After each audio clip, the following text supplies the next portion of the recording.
How to send fake snaps on Snapchat.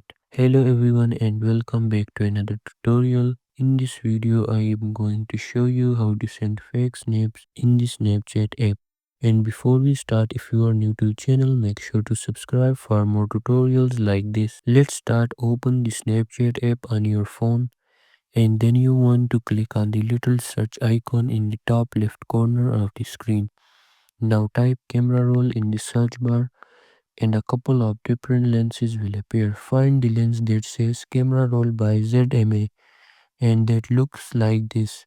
When you click on it, it will open your recent photos from photo gallery and you can select whichever you want. It works better if you are using vertical picture instead of horizontal ones. After you select the picture, just click on this little icon. Just click on this little send button and now it will open the editor so you can edit the photo and send it as a fake snap.